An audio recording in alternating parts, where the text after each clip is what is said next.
En esta nueva entrega de En otras palabras, queremos analizar un tema muy importante que tiene mucha incidencia en la vida de todos los dominicanos y de todo el mundo, del que no somos muy conscientes, la seguridad jurídica, la certeza del derecho.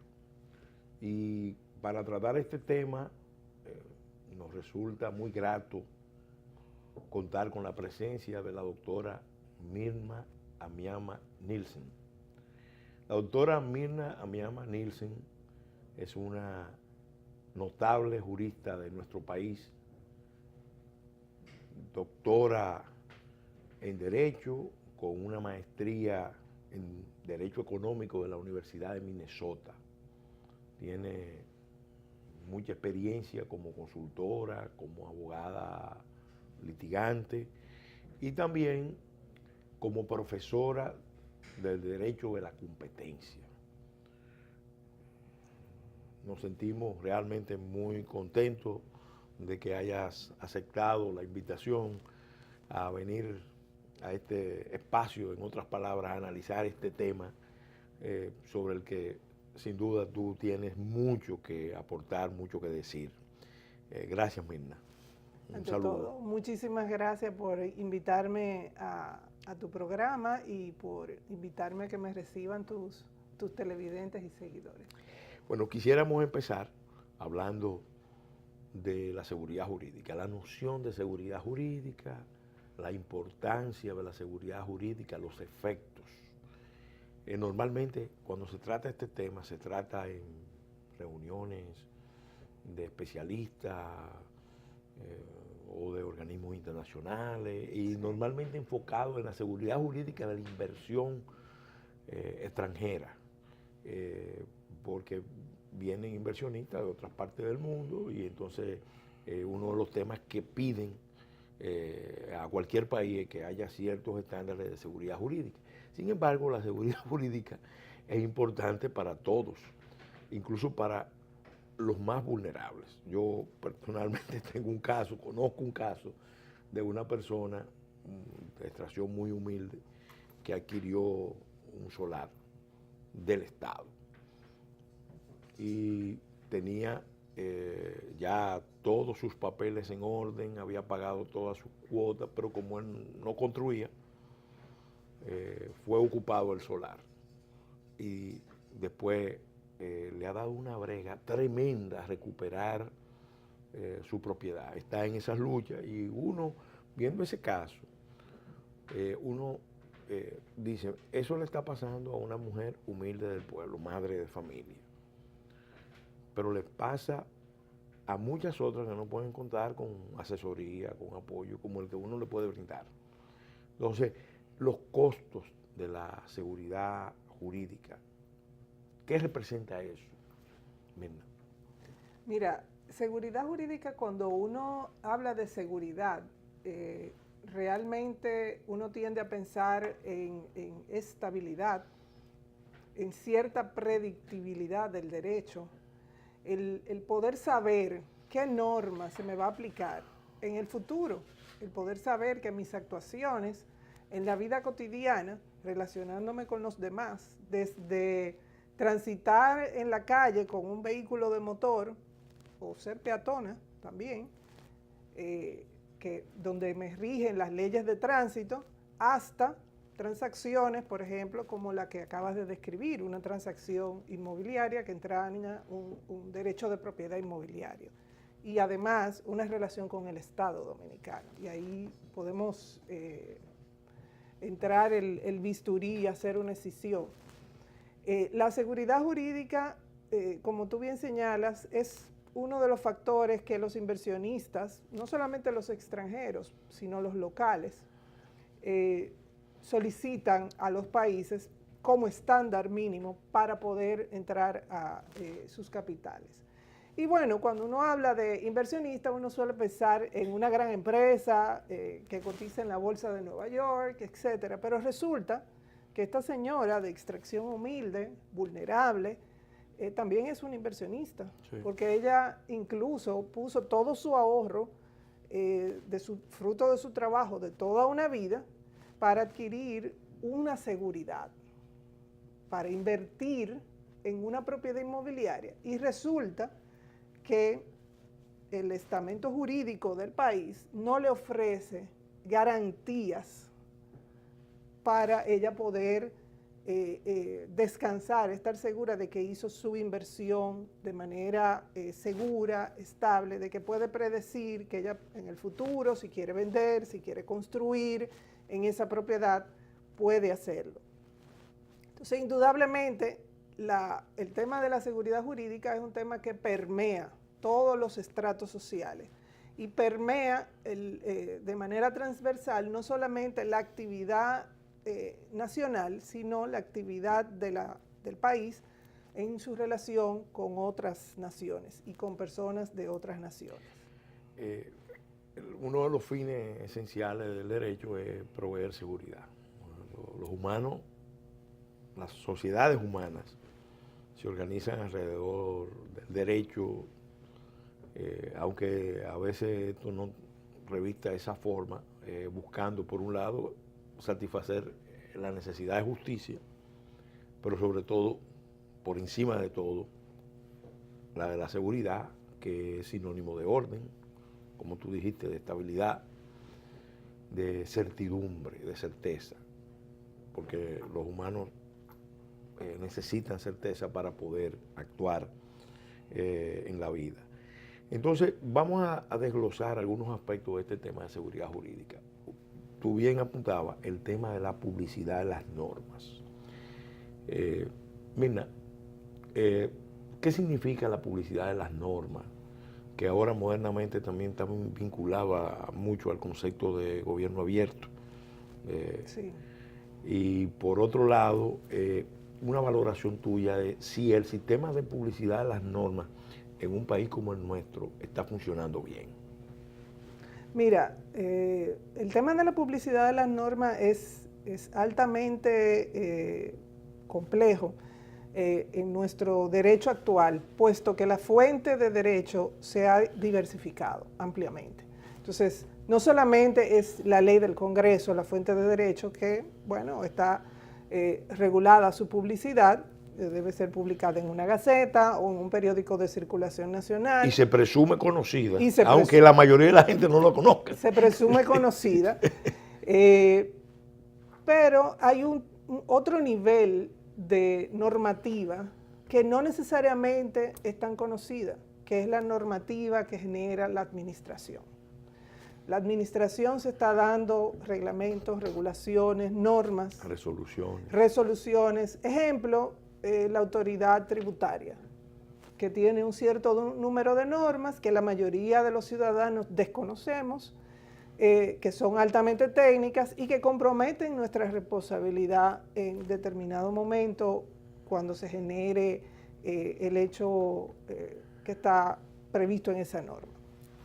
Pero también, por ejemplo, son las normas que rigen el tránsito de vehículos, que tanto se ha hablado con la nueva ley que requiere de como 20 reglamentos, la nueva ley que va a regular el transporte y el tránsito en el país.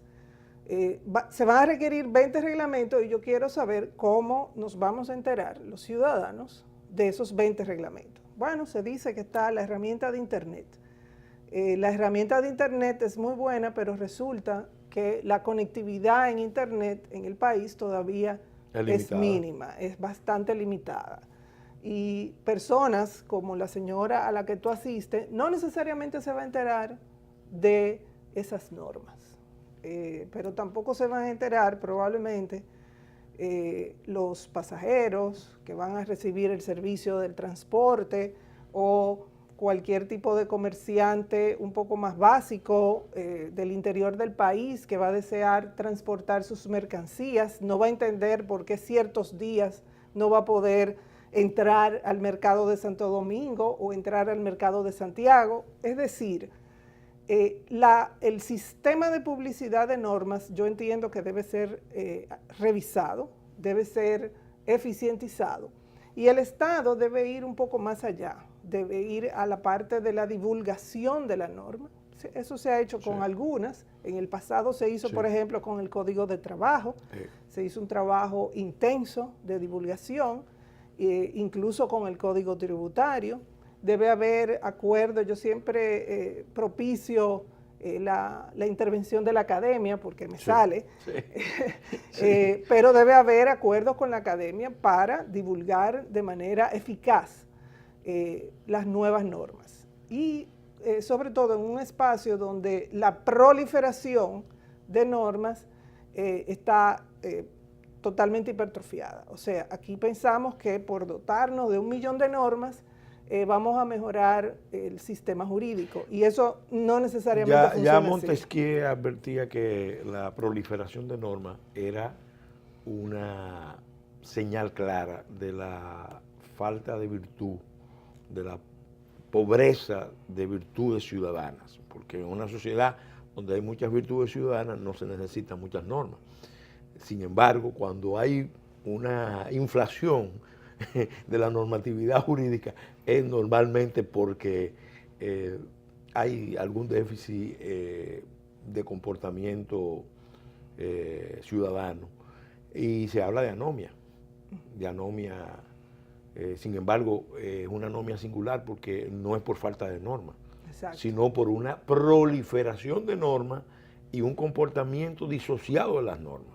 Entonces, eso atenta seriamente contra la seguridad jurídica, porque en realidad, en un estado donde hay una proliferación de normas, un cambio de reglas, cada año tenemos un catálogo de leyes. Si vemos la agenda legislativa del Congreso Nacional, nos parece increíble lo que se pretende legislar. Se pretende cambiar el derecho, desde el derecho civil hasta, como estoy diciendo, el transporte de pasajeros, y eso les resta seguridad jurídica al ciudadano. Les resta seguridad jurídica. ¿Por qué? Porque mientras se ha estado moviendo en un ambiente donde podía predecir sus actuaciones y planificarse de hoy hasta 5 años, ya para la empresa, el pequeño negocio, la microempresa, la señora que trabaja independiente, la señora que depende de un salario, no va a poder predecir, no va a poder hacer un plan de vida. Y eso significa que abre un espacio importante para la arbitrariedad. Hay un tema que quisiéramos tratar, que es un tema que está relacionado directamente con la seguridad jurídica, que es el principio de irretroactividad de la ley, o de no retroactividad de la ley, y los derechos adquiridos, que normalmente es algo que se desprende del tema de la irretroactividad de la ley, que no es más que para un mecanismo para regular lo que podrían ser conflictos de leyes en el tiempo, conflictos temporales de las leyes. Pero también viene el debate de cuándo entra en vigencia una ley. Entonces quisiéramos que ese tema tú nos lo explicara como en otras palabras, para un público que no es especialista, qué significa el principio de no retroactividad, que es un principio constitucional y un principio básico del derecho universal. Bueno, la verdad es que el principio de no retroactividad significa que la ley no podrá regular hechos y eventos hacia el pasado. Es decir, que si usted realizó una determinada transacción, ejemplo, la compra de un inmueble, para seguir con el mismo ejemplo, bajo un marco legal determinado donde se permitían una serie de actuaciones, la ley no puede venir a cambiarle ese escenario. Su contrato de compra de ese inmueble va a continuar regido por la legislación que estaba vigente en el momento que usted hizo la transacción. Pero del mismo modo ocurre en materia penal, por ejemplo, donde observamos que, por ejemplo, puede haber un cambio en el Código Penal. Si usted comete un hecho antes de la vigencia de ese Código Penal, que bajo el nuevo Código Penal pudiera ser un hecho punible, resulta que no se le puede aplicar el nuevo Código Penal. Entonces, excepto cuando lo beneficia. Porque se presume que, como en materia laboral, el empleado es la parte más débil, se presume que el imputado frente al Estado en un sistema jurídico es la parte más débil, es la parte a proteger, y así está diseñado incluso el Código de Procedimiento Penal. Entonces, a menos que le beneficie en materia penal, no se le va a poder aplicar la nueva legislación. Entonces, ¿qué ocurre? Que eso le da a la persona que se desenvuelve en una determinada sociedad una cierta tranquilidad y una cierta confianza. Y el tema de la confianza es importante. Y vamos a volver al tema de la inversión. Sí. La inversión micro como la maxi inversión. Sí. Donde no hay confianza, el capital no quiere nada con la desconfianza, no quiere nada con la incertidumbre. Entonces, donde no se genera confianza en un sistema jurídico, no prolifera la inversión.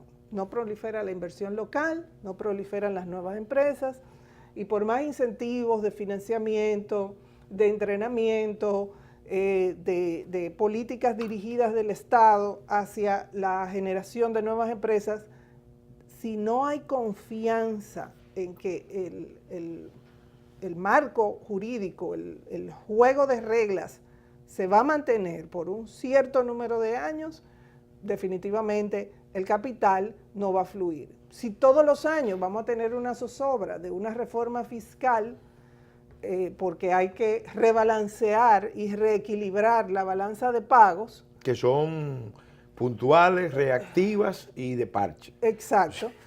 Entonces, que son reformas fiscales, no son reformas fiscales, son reformas impositivas. Realmente no vamos a tener estabilidad. Un horizonte de estabilidad. No brinda seguridad jurídica. Bueno, vamos a hacer de nuevo, vamos a hacer un alto ahora, el primer alto del programa, y en el próximo segmento vamos a continuar analizando otras vertientes de este importantísimo tema, como ustedes han podido apreciar. ¿Cómo no?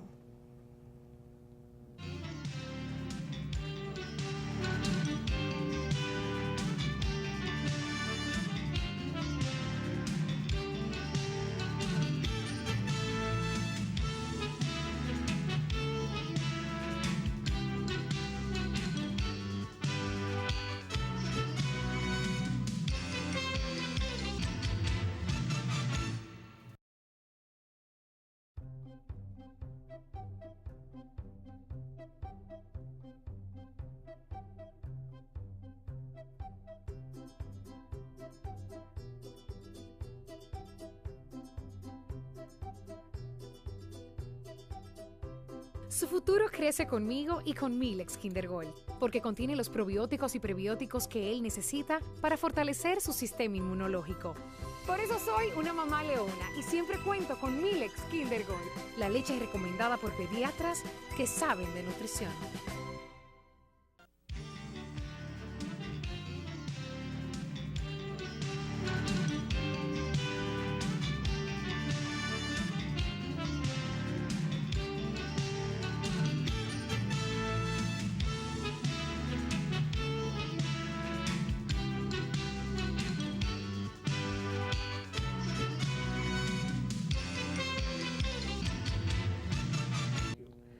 Para continuar en este segmento del programa, en otras palabras, en el que analizamos el importantísimo tema de la seguridad jurídica, certeza del derecho, con la doctora Mirna Amiama Nielsen, quisiéramos plantear un tema también importante, la relación entre leyes y reglamentos.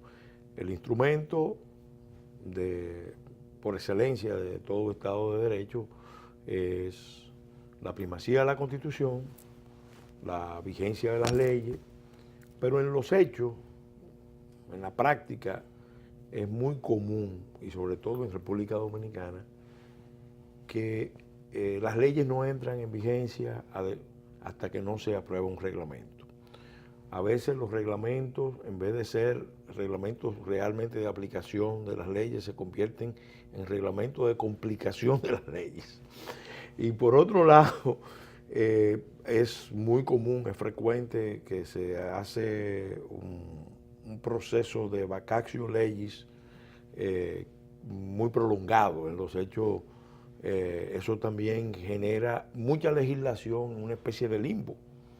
Entonces, eso me hace recordar una anécdota que siempre se menciona del famoso conde de Romanones, que era primer ministro español, que le decía al Parlamento: hagan ustedes las leyes y déjenme a mí el reglamento. Como queriendo decir, ustedes pueden poner en las leyes lo que ustedes quieran y nosotros en el reglamento podremos ajustar lo que nos convenga o lo que querramos implantar según nos venga en gana. Entonces, yo quisiera que tú nos hablaras de eso en República Dominicana y cómo opera en todas partes del mundo y qué mecanismos se pueden usar para responder a esto, porque ninguna instancia jurisdiccional puede negarse a decidir por ausencia de normas. Ese es un principio de derecho. En este caso, existiendo la norma legal, la falta de reglamento no debería ser un motivo de no decisión claro, por parte de las instancias jurisdiccionales. Claro. En realidad es muy cierto lo que indicas. La tendencia actual en República Dominicana es a dictar legislación por el Congreso Nacional con una vacación legal o vacatio legis, que es un término técnico jurídico, que es que pone la ley en suspenso a pesar de que ha sido dictada, promulgada por el presidente de la República e incluso publicada, con lo cual debía entrar plenamente en vigor de forma inmediata, con el plazo de entrada en vigor para la ciudad de Santo Domingo y al día siguiente para las provincias, pero técnicamente debería entrar de forma inmediata. Sin embargo, eso no está ocurriendo así. En la mayoría de la legislación, sobre todo la legislación que regula actividades económicas importantes, está ocurriendo que se dicta la ley y entonces se da un plazo legal para que entre en vigor una vez se dicte el reglamento. ¿Qué ocurre? Que cuando la ley se diseña para que sea el reglamento que resuelva las supuestas particularidades, va a ocurrir que la ley por sí sola no se basta, que sin el reglamento, en puridad de derecho, no se va a poder aplicar la ley aparentemente. Eso, por supuesto, desconoce totalmente y incluso le quita categoría al rol del juez, al rol jurisdiccional, porque se supone que el juez debe estar en condiciones de suplir, aunque la labor de ley ferenda de los jueces es limitada en nuestro derecho por ser un derecho de origen civil, donde no hay necesidad de respetar verbatim la jurisprudencia, puesto que no es un derecho common law.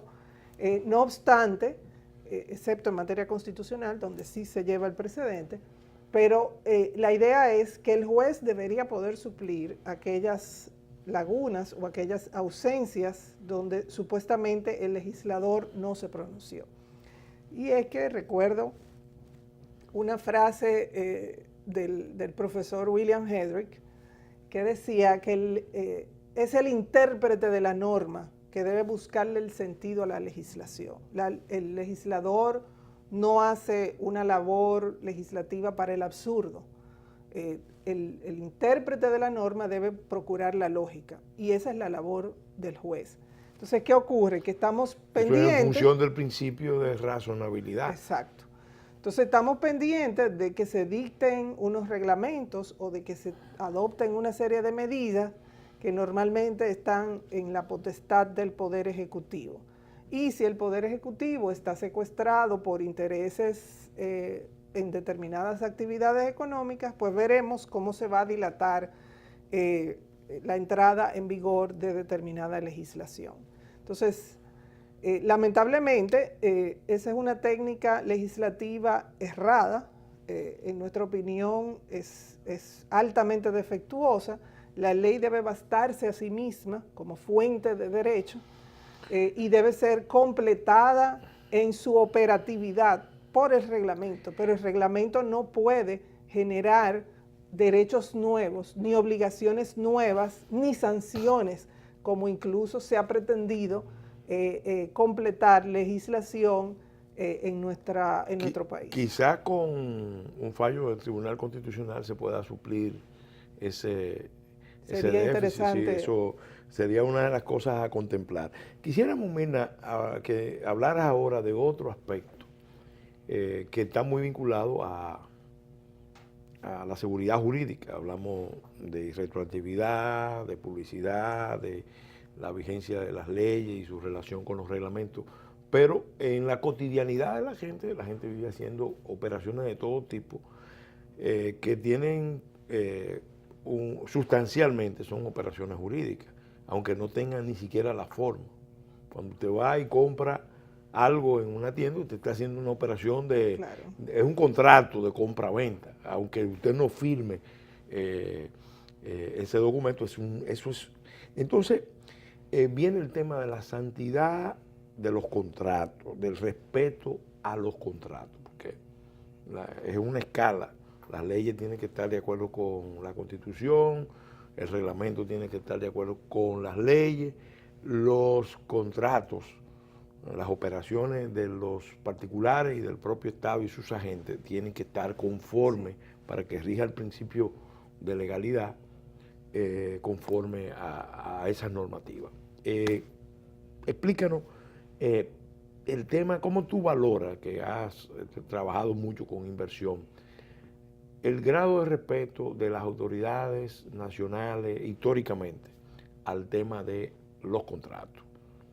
Los contratos en República Dominicana, el principio que los rige es el principio de la autonomía de la voluntad. Las partes tienen libertad de poner su acuerdo sobre lo que decidan que va a ser acordado, respetando el orden público y las buenas costumbres. Ese es el principio. De ahí, sin embargo, se ha complicado un poco la cosa por las diversas ramas del derecho que han ido surgiendo y los niveles de regulación e injerencia del Estado en ciertas actividades económicas. Por ejemplo, me refiero a los contratos de consumo, lo que mencionabas. Sí. O sea, cualquier compra en cualquier tienda se convierte en un contrato de compra, pero eso es un contrato bajo legislación de consumo. Entonces, no solamente me rige la norma genérica de derecho civil, sino que estoy protegida por una legislación especial que es la de protección al consumidor. Lo que señalabas con respecto a la relación de los particulares con el Estado y los contratos con el Estado, antes se observaba una cierta tendencia a la actuación unilateral del Estado y a la modificación unilateral del Estado. No obstante, los arbitrajes internacionales han ido enseñando y educando a las autoridades estatales que eso no necesariamente funciona así. Bueno, el desempeño del Estado Dominicano ante jurisdicciones internacionales ha sido con un saldo muy negativo. Hemos sido condenados, normalmente terminamos condenados. Sí, y yo diría que no solamente radica esa condenación, probablemente hemos sido muy bien defendidos, probablemente, yo no lo sé porque no conozco los casos en detalle, pero también se pudieron evitar algunos de esos procesos. Y yo digo que a veces el conflicto ayuda a educar al que entra en el conflicto para que no lo vuelva a repetir. Entonces, por ejemplo, típicas cláusulas de violación de equilibrio económico de contrato. Ya es una regla incluir en los contratos internacionales que si hay un cambio de ley, se va a tener que revisar la ecuación económica del contrato para que se entienda en términos llanos son contratos generalmente que se van a ejecutar durante un cierto número de años, donde se prevé que puede haber un cambio de la normativa y el escenario económico bajo el cual se firmó el contrato podría cambiar por una acción del Estado.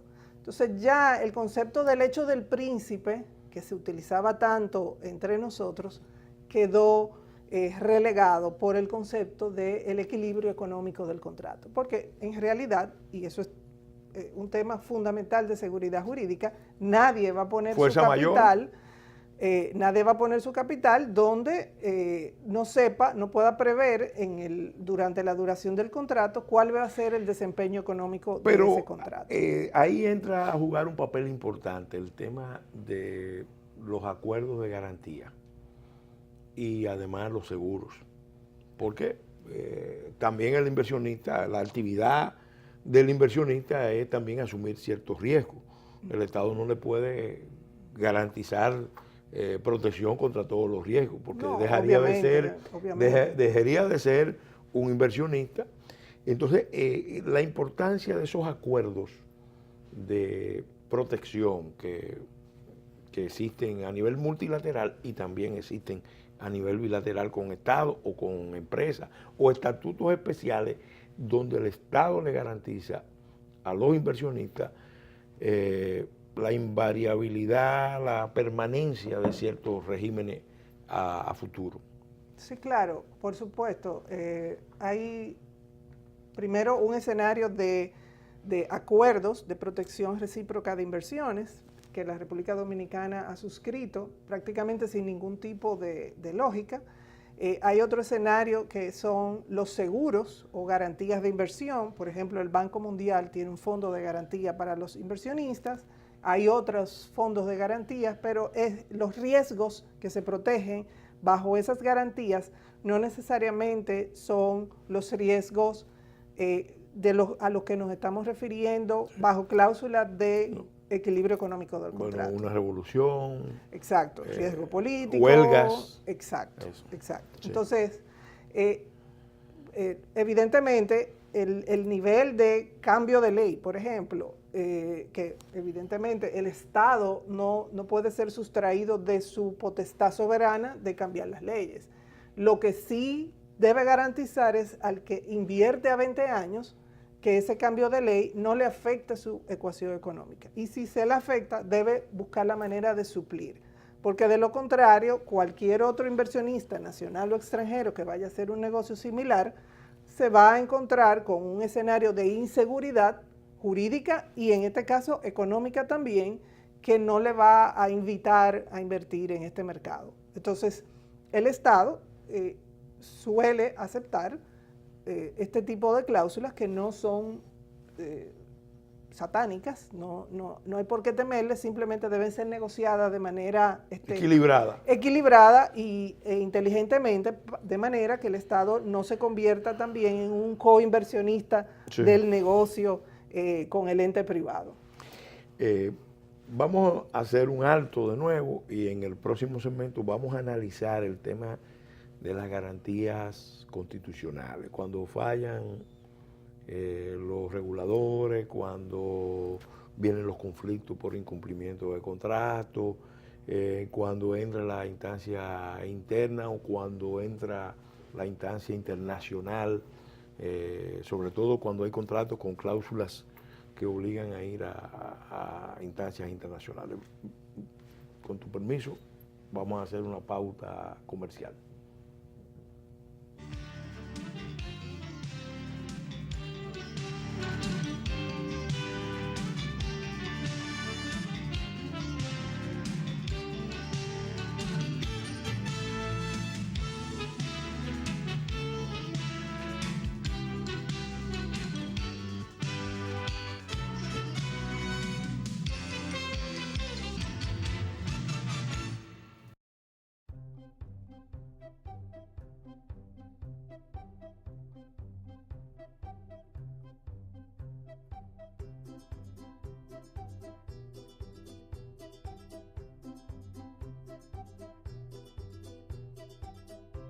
Su futuro crece conmigo y con Milex Kinder Gold, porque contiene los probióticos y prebióticos que él necesita para fortalecer su sistema inmunológico.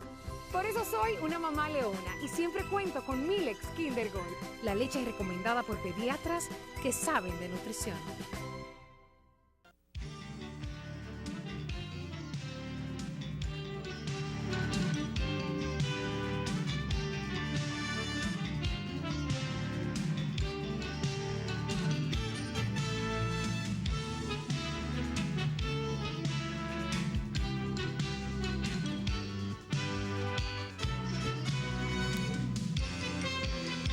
Continuando con este espacio, en otras palabras, en el que analizamos con la doctora Mirna Amiama Nielsen el importantísimo tema de la seguridad jurídica, certeza del derecho, quisiéramos ya en este segmento hablar de las garantías constitucionales.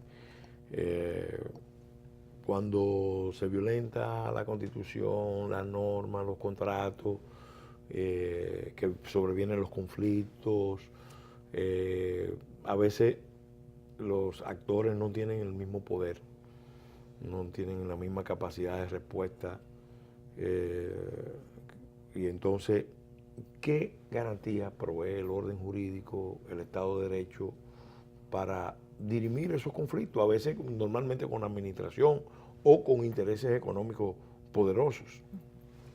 Bueno, gracias por traer ese tema a colación.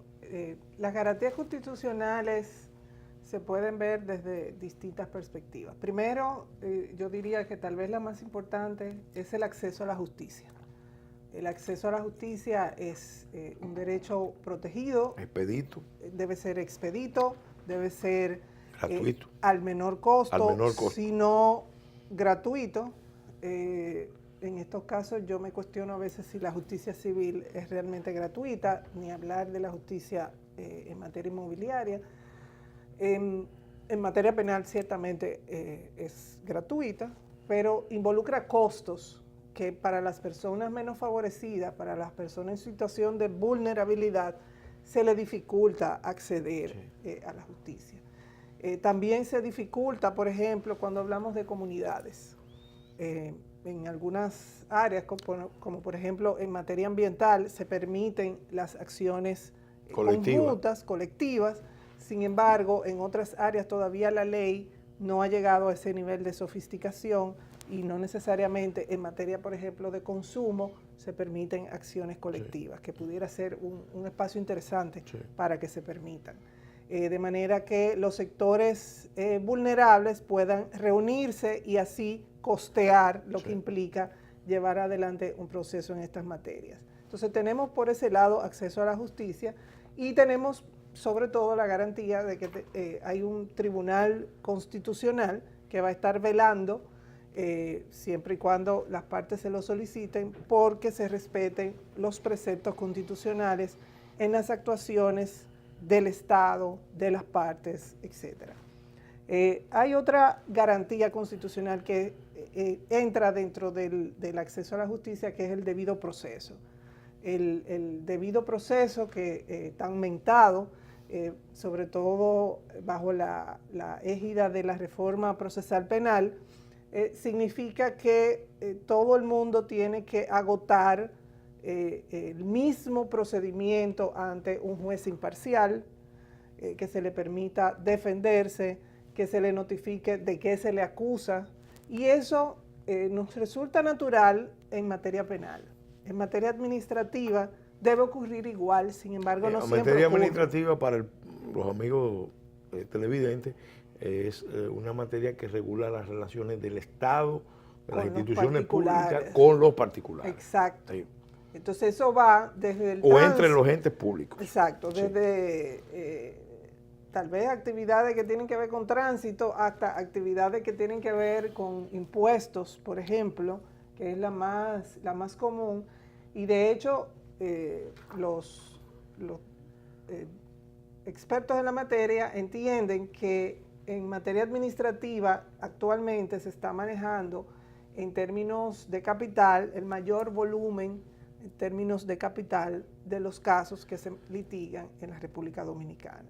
es decir, que las relaciones con el Estado están generando por cuestiones eléctricas, telefonía, competencia, protección al consumidor, impuestos, etcétera, un volumen tal de casos y de tal importancia que es la mayor cantidad de dinero que se está litigando en la República Dominicana. Entonces, hay una garantía de que se respete el derecho de defensa, de que se conozca de qué se le imputa a la persona, al administrado, al ciudadano común, y eso no siempre ocurre en la administración. La administración a veces entiende que es el príncipe y que puede actuar frente al ciudadano en virtud de sus potestades, y entonces esgrime el principio de la legalidad, de que se presume que toda la actuación administrativa es legal, pero ese principio de la legalidad está supeditado al control de esa legalidad por los tribunales. Cuando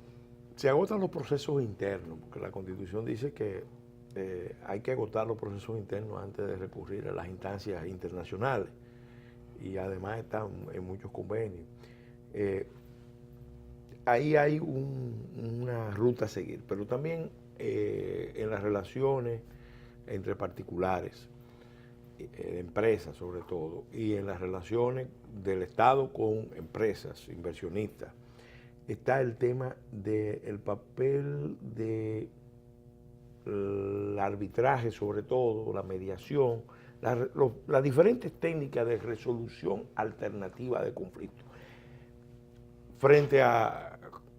Comparado con el sistema judicial, que normalmente es más lento, más complicado, una valoración de cómo está funcionando aquí el papel de las cámaras de comercio, claro, y por qué se prefiere esa vía a la vía judicial. Fíjate, el tema del acceso a la justicia es lo que debe garantizar el Estado. Sin embargo, los entes privados se han dado cuenta que tal vez les interesa darse una justicia privada. Y eso puede sonar extraño, pero es una institución tan antigua como el mundo, el arbitraje privado, el arbitraje comercial privado. Es mejor un mal arreglo que un buen pleito. Y es mejor poder escoger quién va a conocer su litigio, su diferendo, sí, con su contraparte en un contrato, que estar a expensas de ver quién me toca y a ver cuándo va a poder resolver mi conflicto. Entonces, en República Dominicana, bueno, el Estado dominicano se ha visto expuesto a arbitrajes internacionales, especialmente porque es miembro de acuerdos de libre comercio, sobre todo el DR-CAFTA, sí, que es con los Estados Unidos y Centroamérica, y por otro lado, por los acuerdos de protección recíproca de inversiones que mencionábamos en un segmento anterior, que prevén arbitraje para resolver las disputas, y que han estado siendo firmados por República Dominicana sin ningún orden ni concierto. No se ha tomado en cuenta ni siquiera volúmenes de inversión con determinadas jurisdicciones. Hay acuerdos de protección recíproca tan exóticos como con Marruecos, que no tiene ningún sentido, y eso es algo que la República Dominicana debiera revisar de manera estratégica. La solución alternativa de conflictos en materia comercial, en materia de inversiones, es deseable. ¿Por qué? Porque antes de llegar al arbitraje puede que ocurra y puede que se haya pactado, por ejemplo, una mediación, una conciliación, que resulta que las partes de un contrato tal vez no quieren romper la relación, tal vez lo que tienen es una diferencia técnica de interpretación de una cláusula específica del contrato. Entonces, este mecanismo les permite abordar su diferencia sin necesidad de romper la relación. Hay que entender que ya cuando se llega a un arbitraje es un litigio, es un pleito. Sí. Entonces, ya ahí es muy probable que la relación... Y están obligados a respetar la decisión del laudo. Exacto. Entonces, en República Dominicana hay una ley de arbitraje que habilita a las cámaras de comercio para crear centros de arbitraje. Eso le da certeza jurídica a los contratantes de cómo sus conflictos van a ser resueltos. La Cámara de Comercio de Santo Domingo, yo soy árbitro de la Cámara y está dotada de un reglamento que establece las reglas procesales inspiradas en el reglamento de la CCI, que es la Cámara de Comercio Internacional, sí. que es uno de los regímenes Sí. internacionales más conocidos. Hay otros, como la AAA, por ejemplo, que Sí. tiene su sede en Norteamérica, pero el tema es que se puede, en República Dominicana, entre partes, incluso locales, decidir que no quieren someter su diferencia a un juez ordinario, Sí. de un tribunal ordinario, sino que quieren resolver en única instancia, es decir, por única vez, acudir ante un panel de árbitros que le va a decidir su conflicto, va a adjudicar lo que haya que adjudicar, indemnizaciones, etcétera, y en consecuencia va a resolver de manera más corta, más rápida, más expedita y más eficiente la diferencia que se suscitó entre ellos. Bueno, vamos de nuevo a hacer otra pauta y entonces en el próximo segmento final, vamos a hablar de otros temas. La posibilidad, por ejemplo, o la necesidad de estandarizar los contratos públicos, porque hay muchas instituciones públicas que viven contratando, pero no hay un estándar de contrato, los costos de la legalidad versus los costos de la ilegalidad. Y otros aspectos importantes de este tema, como se ha visto, un tema con tantas vertientes y con tantas implicaciones para la vida de todos, de las instituciones públicas, de los actores privados, del ciudadano común, no solamente de los poderosos, sino y sobre todo de los más débiles, que cuando el orden jurídico se resiente, pagan unos costos muy altos por la ilegalidad. Vamos. Sí.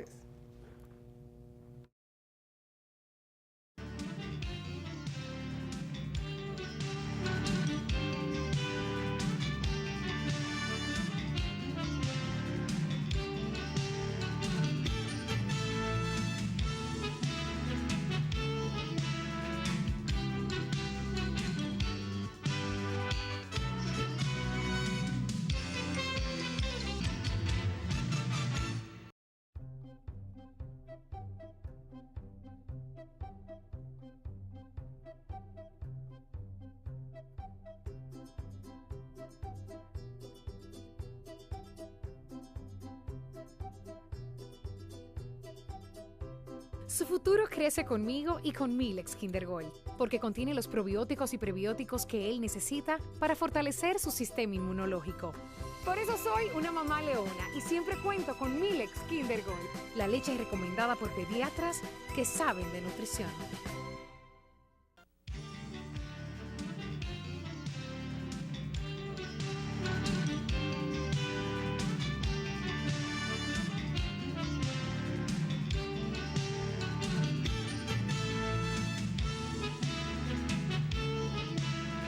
En el segmento final de este programa, en otras palabras, dedicado a analizar el tema, la seguridad jurídica, certeza del derecho, con la doctora Mirna Amiama Nielsen, quisiéramos que habláramos de esa posibilidad de estandarizar los contratos públicos, porque instituciones públicas hay muchas, ayuntamientos, hay muchos distritos municipales, y entonces eso mismo implica, por ejemplo, muchas consultorías jurídicas, muchos enfoques.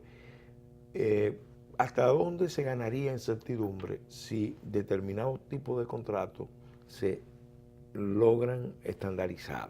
Cláusulas básicas que tienen que estar en todos los contratos y quitarle discrecionalidad a los actores del sector público sobre todo.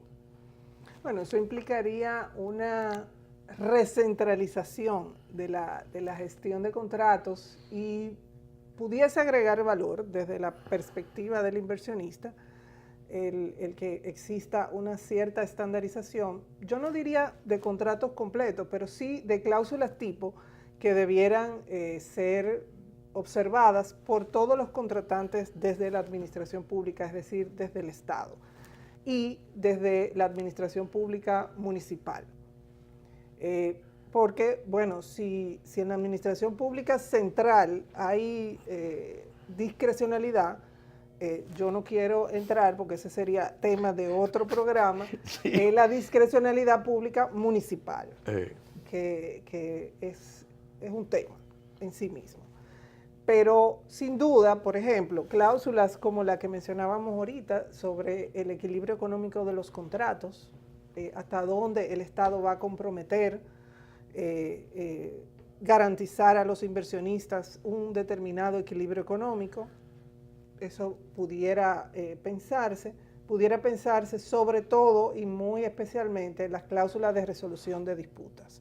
Yo entiendo que es un proceso que se está intentando llevar a cabo desde la Consultoría Jurídica del Poder Ejecutivo. Entiendo que hay iniciativas en ese sentido y se está tratando de perfeccionar. Pero sobre todo hay una tendencia que tal vez pueda completar ese esfuerzo y pueda ser de una manera tal vez más comprensiva, que es una estrategia de evitar arbitrajes.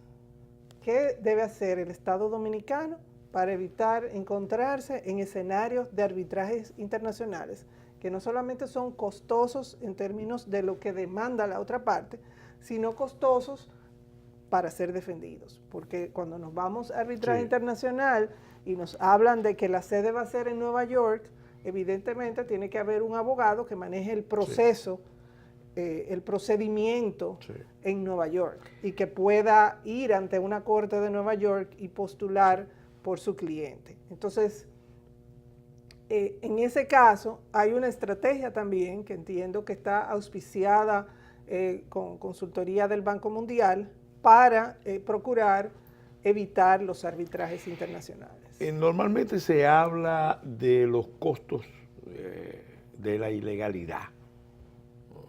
Y sin duda, un país como el nuestro y muchos países del mundo pagan un precio muy alto por la ilegalidad, la corrupción, la falta de transparencia. Pero el asunto no es tan simple, porque muchas veces entonces los costos de la legalidad refuerzan los costos de la ilegalidad. Es decir, buscando enfrentar malas prácticas, corrupción, falta de transparencia, entendiendo que eso depende mucho de las leyes y de las normas. Entonces se toman demasiadas medidas y regulaciones que a su vez obligan a la informalidad.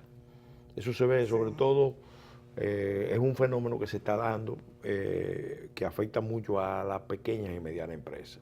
La sobreregulación, la fiscalización, los mecanismos de control excesivo, la burocratización, cuando lo que se debe imponer es una cultura de simplificación de los procedimientos, de los impuestos, de los trámites. Sin embargo, parece como que ambas cosas están relacionadas. Mucha regulación termina generando mucha corrupción. Entonces, para enfrentar la corrupción se entiende que lo mejor es trabajar con más regulación y a su vez eso lo que hace es reforzar un círculo perverso. Una valoración sobre eso. Hay un concepto que se puede integrar en esta discusión que es el concepto de la eficiencia. ¿Qué es lo más eficiente en determinada actividad? ¿Es más eficiente que haya 7 controles para la constitución de una compañía o que haya una ventanilla única para la constitución de una compañía? ¿Qué es más eficiente? ¿Una ventanilla única de comercio exterior o que el que va a exportar o que va a importar tiene que hacer 7 paradas en aduana con las distintas entidades que controlan la entrada y salida de sus bienes? Sistemas simplificados de tributo o tasa única. Exacto. O múltiples. Exacto, múltiples impuestos que además proliferan de manera desorganizada y además, de nuevo, la autoridad municipal tiene posibilidad de establecer de manera diferente arbitrios en cada una de sus jurisdicciones y que afectan definitivamente a la actividad económica, a la actividad empresarial. Entonces, si le integramos al análisis de la normatividad el concepto de eficiencia, yo creo que puede ayudar mucho a simplificar el Estado. Ahora, hay que preguntarse qué tipo de gobernabilidad queremos, qué tipo de gobernanza queremos. ¿Queremos un Estado hipertrofiado o queremos un Estado reducido? Entonces, a veces la gente cuando se especializa en áreas del derecho Estado mínimo. Se entusiasma. Nosotros los abogados somos muy entusiastas en términos de una ley para esto, una ley para aquello, una ley para lo otro. No necesariamente ese es el mundo ideal para incentivar la creatividad, la innovación, el emprendurismo. El espacio ideal es que el Estado llegue hasta donde se requiere que llegue el Estado, que el Estado juegue su rol de árbitro de las relaciones entre ciudadanos de una nación y que deje a los ciudadanos ser innovadores, creativos, emprendedores. Mirna, en tu experiencia, y ya vamos agotando el tiempo del espacio, me gustaría una valoración sobre un fenómeno que se da en República Dominicana que creo que no se da en muchas partes del mundo. Aquí hay una proliferación de escuelas de derecho y una tendencia a graduar todos los años un número importante de nuevos abogados. Yo creo que hay pocos países del mundo que tengan más abogados por kilómetro cuadrado o por relación con la población, porcentaje de población, que República Dominicana. Eso es señal de que somos un país litigioso, con propensión al litigio, porque eso afecta a la seguridad jurídica. Incluso yo he escuchado, y esto es un poco simpático, gente que dice, médicos, abogados, ingenieros, que dicen, bueno, yo he estudiado Derecho para defenderme de los abogados. Entonces, yo quería un poco aterrizando en la cotidianidad de nuestro medio jurídico nacional. ¿Qué tú piensas? Hay una superpoblación de abogados, indudablemente, abogados y abogadas, porque, bueno, primero, no hay ningún tipo de límites a la entrada en la universidad, ni para Derecho ni para ninguna otra carrera.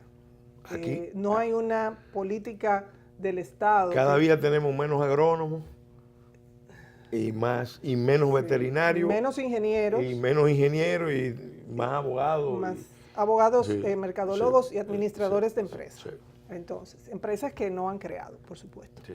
Entonces, bueno, resulta que la educación superior es una herramienta del Estado también. Y aunque las universidades en República Dominicana en su mayoría son privadas, sí hay una entidad que se supone que debería estar trazando pautas y políticas para crear los incentivos económicos adecuados, de manera que esa universidad privada tienda a generar oportunidades en carreras que conduzcan a la innovación. Entre las necesidades del aparato productivo.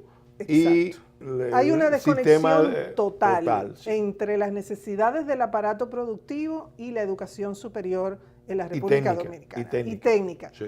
Yo voy a poner, por ejemplo, algo que conversaba con el ingeniero Amiama, mi hermano, sí, sobre el Infotep. El Infotep se entiende que ha jugado un papel con aportaciones de las empresas privadas respecto de educación técnica en ciertas áreas, pero que resulta que los graduados de esa educación técnica no ingresan en las empresas que están haciendo los aportes. No están ingresando porque no tienen el nivel de especialización que están requiriendo las empresas. Entonces, ¿qué ocurre? Ese dinero que están aportando las empresas al Infotep, que se supone que debería redituar en una mejor calidad de recursos humanos, ese proceso, ese círculo no se está completando. Entonces debería, por ejemplo, revisarse el tema de esas aportaciones, la obligatoriedad de esas aportaciones y cómo vincular a las entidades de educación superior privadas y la pública para que ese dinero, ese fondo, que no es nada despreciable, tenga un impacto respecto de las carreras que generan, de nuevo, innovación, desarrollo, emprendurismo, frente a otro tipo de carreras que son más pasivas y que lo que generan es una superpoblación en otras dimensiones, por ejemplo el infierno, porque dicen Sí. que el infierno está lleno de abogados. Entonces, me parece que el Estado, con las herramientas que posee... Bueno, es una maldición medieval, entre abogados te vea. Exactamente.